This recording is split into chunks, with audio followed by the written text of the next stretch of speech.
Hi there. Welcome to In Bed with Dezaras Prime. Now I'm only joking. Launch night. I got beer. Lots of. Half of it's at Tesco's, but I own it. It's mine. I do this a lot, by the way. Yeah, it's launch night. I'm not talking to myself. Actually. Yeah, you speaking then pretty much confirms that I'm not. Because they'll have heard you, won't they? Yeah. Tool. Yeah, it's launch night for season 3, and I've always wanted to be interviewed. And so I wrote my best mate, Stephen Green, Rapman 83891, is it? Yep. 1983 backwards, the year of our creation. I got him to do it. He in the 2-part opener, he is the voice of Windcharger and Stakeout.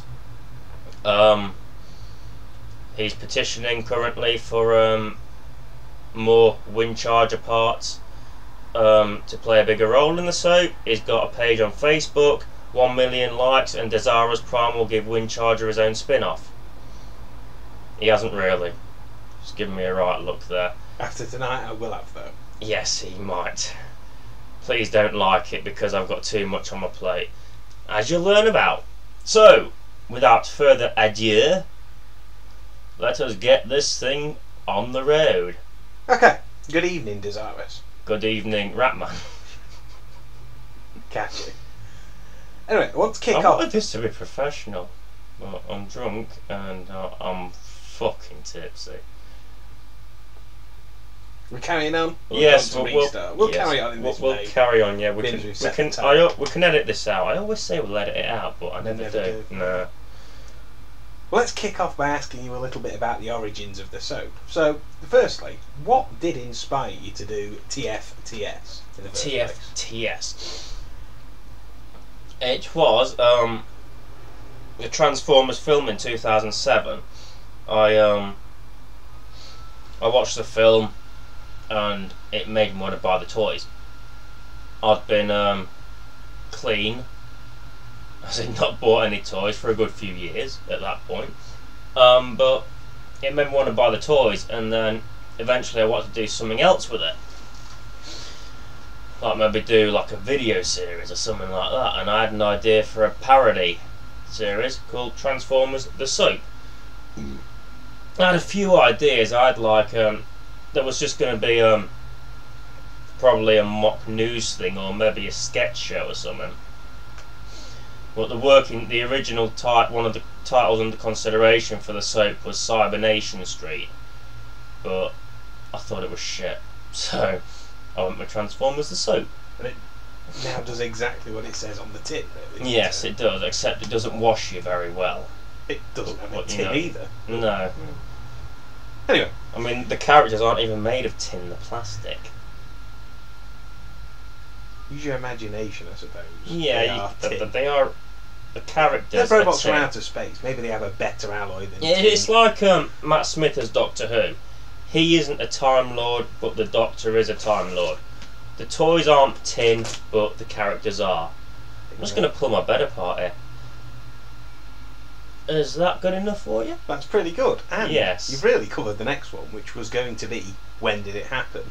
But being as what you've already said there was you were inspired by the 2007 film, it's all likely to be that you had the idea in 2004, isn't it? I did not have the idea in 2004. Talking of going back in time though, when did you realise you had a talent for doing voiceover work?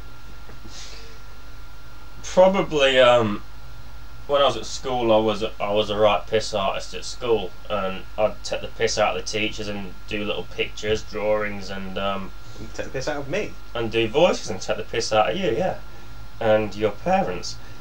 That's how bad I was. But yeah, I found out that I was, you know, whether accurate or not, I had a pretty diverse vocal range. That you do. That you do. Because a lot of people do ask you who you get to do the other voices, don't they? Is that right? I've had people that I've been quite surprised that I do all the voices, with the exception of a couple of guest stars like yourself and John 3.0 and me ex's dad. But apart from that, all the voices from Optimus Prime, Megatron down to RC, they're all me. Well, that's told us quite a bit about what inspired you to get into this sort of thing. One thing I've always wondered though is, was YouTube always going to be the platform for it? No, it wasn't. I never originally intended on putting it on YouTube, because it was just this thing I talked about with my mates, and all I was going to do was make videos. I wasn't even going to use Movie Maker, I wasn't even going to edit them or anything. I was just going to put them as is, do it with my phone and just show them to my mates, and that was basically all it was going to be. I think actually I joined YouTube on 6th of December 2008, so that was my ex's birthday, and she was out with her mates and I got bored and she said I could go home, so I went home and started up a YouTube account and thought, well, why not, eh? Let's put it on YouTube, see how it does.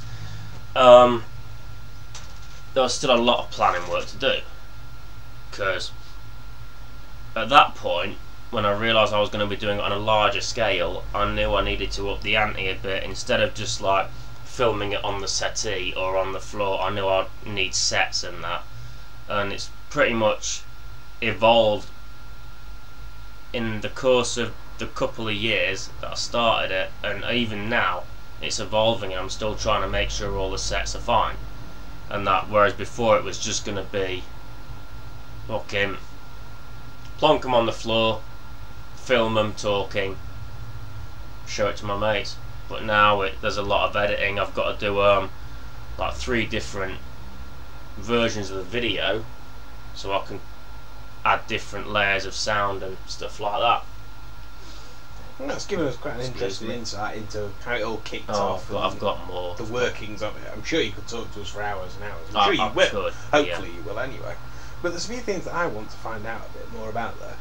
Going into the characters and how you take the original characters and put them into this new setting, what made you start with the idea of a truce between Decepticons and Autobots? Basically because it was going to be some silly like amateur video type thing.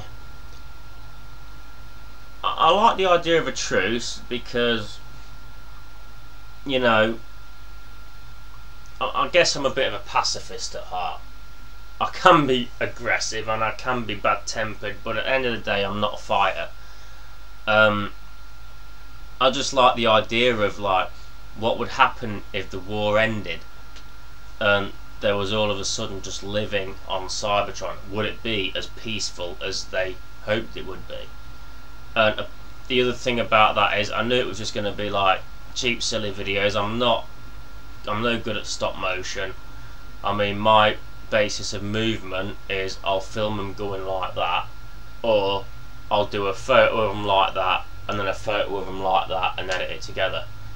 And I knew that for fight scenes and stuff that would just be too much to take on, so I'll try and limit all the fighting scenes and stuff coming up, but there will be fighting scenes coming up in season 4, but we'll get to that later. Do you think by the end of the whole project it will go back to all out and out conflict again? Sort of go full circle? Do you mean once the soaps ran its course? I suppose, yeah. I'd like to think peace will always reign on Cybertron. Well, it will while I'm in charge anyway. I mean, no, I'm not going to lie to you, there will be problems along the way. There will be characters that aren't entirely happy with the truce. There will be new characters that come in that are neither Autobot nor Decepticon, and they'll cause trouble.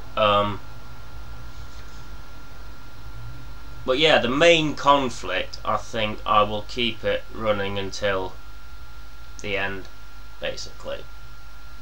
Just with minor disagreements, perhaps. Yeah, it's all banter, really. I mean, you know, the Big Book of the Soap Volume 2, which I've just put out last week, that was there was an argument between Prime and Megatron over whether the Undertaker had actually fought Sting. And you know, it's just silly, little, stupid arguments, little squabbles, and that's all I'm real. They'll still remain. It's not going to be like, oh, you're my best friend, Prime. I love you, Megatron, or anything like that. It's just, well, there might be a bit of that next year, but you know. Talking of which, is there any chance we can get you to spill the beans on some of these new characters and who will be at the centre of the disagreements in the next few series?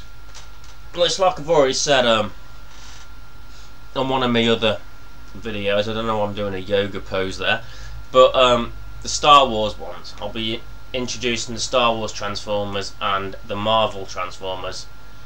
Star Wars Transformers will debut halfway through season 3. The Marvel will come in at the beginning of season 4, and they'll make a couple of appearances, and you know, so on and so forth.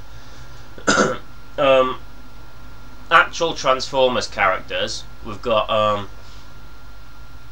that are proper character-wise, you know, from the Transformers mythology. Mudflap and Skids, Windcharger, Snarl. Who else? Cyclonus will be in. There's quite a few. I've acquired a few more. I've got a few more. The Power Core Combiners, I'll be, introducing them. Smolder and Stakeout in season 3. They're in the first episode. By the time this airs, you'll probably have already seen them. Yeah, there's plenty of new characters coming in, and I've got I've always had this rule that I want at least every one of my toys to have a line. Just say something. And so I've really got my work cut out for me in that respect.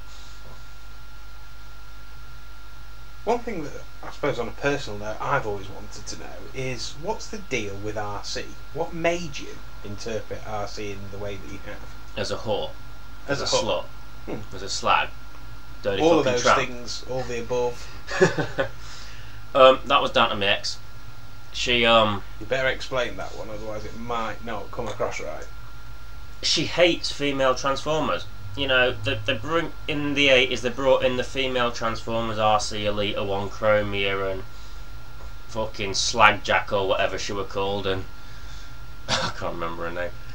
They brought them in to appeal to the female fans and bring more female Transformers over. And my ex just hated it. She just didn't like RC at all. She didn't like the idea of female Transformers. Which, you know, if you bring in female Transformers to appease the female fans, then, and the female fans don't like it, you got a problem. When you're with someone like me, and my ex is going around saying, yeah, well, RC's a fucking slag, I don't like RC, she's a whore. I'm planning a video series, what am I gonna do? Also, the whole thing about, just touch on this, it's not in the notes, but the Blackout RC thing. The reason I made Blackout the pregnant one was because on the back of the toy there's a little hatch with a little scorpion up. To me that looked like he was with child. That's why I made Blackout the pregnant one. I just thought it was an odd little twist. Going back to the things that you've done over the past couple of series, what do you think's been the highlight for you out of seasons 1 and 2 as the director and creative genius behind this? I didn't tell him to say that, seriously. I didn't. I think the highlights is basically the overall improvement in quality and production values. That's been good. I mean, if you watch the episode Cybertron Sunday, the fixed audio, you've got like Kane making his entrance, and there's the fire on the stage, and then there's a fire out the ring post and stuff, and I did that without burning a single thing. So it's just silly little things like that, like really upping the production of it and the special effects and that. And you know, I've kind of taken a step back in the season 3 opener because I couldn't find a tornado effect, so I drew one. But is that what you meant, by the way, or did you mean like? No, that's absolutely what I meant. Yeah. Yeah. Well, anyway, that's covered the first 2 seasons, and as you've mentioned earlier in the interview, season 3's just kicked off. What can we expect as the season unfolds over the next months? Season 3 is it's not like season 1 and 2, because in season 1 you had the blackout story arc, him being addicted to porn and chronic masturbation. Yeah. I think Ratchet called it Wanker Solotus. I don't know why I said I think Ratchet called it, because I wrote the fucking thing. Then you had Starscream coming out, and so you had 2. They were the focal characters of season 1, and in season 2 you had the WWE wrestlers coming in, because the Megatron and Prime were too big. They weren't allowed in the buildings on Earth to watch the wrestling events, so they brought them to Cybertron. And the main thing about that was not how the Transformers reacted to the wrestlers being there, because it was what the Transformers wanted, but mainly how the wrestlers reacted to being there, especially Triple H. You're into your 3rd season now, and I know for a fact that there's quite a few more seasons in the pipeline because you've got a bit of a fan base established now. Will there be any specials, spin-offs perhaps, in the pipeline? Well, I did have a follow-up to Transformers actually. That was my Christmas special from 2009 that aired in 2010, because I'm that great. The sequel to that, it's well, not exactly a sequel, it like follows on from season 4. Transformers actually still, it follows the basic premise of, you know, the original Transformers actually, which was based on Love actually, you know, bunch of different stories that all conjoin at certain points, and that's what I was aiming for with Transformers actually, and Transformers actually still will be the same. I was hoping to get that released this year, but I've had a load of stuff to deal with this year. My hard drive died with all my scripts and videos and stuff, so I'm like racing against the clock in a sense. And if I was going to do Transformers actually this year, I'd really struggle. So Transformers actually will probably be in 2012. Do you think there's potential for a crossover with all the things that you've done so far and where all your other interests lie? Well, there is we've already had crossovers with the wrestlers, obviously, the WWE superstars as they're called. Do you think you'll go any further down that road then? With the wrestlers? Well, Rob Van Dam is more of a recurring character now. He's going to be a semi-regular. He will feature quite a lot in season 3. How in other seasons he'll feature prominently in key areas as well. There's Doctor Who. He's Ultra Magnus is currently Doctor Who's companion, and they're off travelling, and we will see how they've been getting on and stuff. And Doctor Who will make another appearance in series 3. Interesting. And then of course I plan to use I've got a bunch of Power Rangers Zords. I've got a juicy little story lined up for the Power Rangers Zords, and I'm hoping to use some, do a Halo crossover as well. Can you see any of the characters going off in other directions, maybe getting their own series? I'm thinking sort of along the Cleveland as a spin-off of Family Guy line. Yeah, I've already got a couple of them. I've got Ironhide, which, as you know, is a private investigator. So, you know, that was inspired by Ironside, for obvious reasons. I did try and put Ironhide in a semi-transformed mode to make him resemble like he's in a wheelchair, but it didn't work. So he's going to be walking in that, but he's still a private detective. Excuse me, he's going to have his own series. He's going to, you know, a bunch of adventures and stuff. And I've also got CSI Cybertron, which Prowl and Barricade, the police, I'm just going to grab these. They will feature quite prominently in Ironhide, but then they're also going to jump into their own series as well as CSI Cybertron. which is basically the thing is, the difference between that and the soap is I'm going to have to bring crime back for a start, and there will be deaths, I'm afraid, in CSI Cybertron. And But I'm not telling you who. That was obviously going to be my next question. But I'm assuming that if you're dead in CSI, you're dead in the soap. Yes, yeah. It's a proper spin-off thing. The all three universes are the same.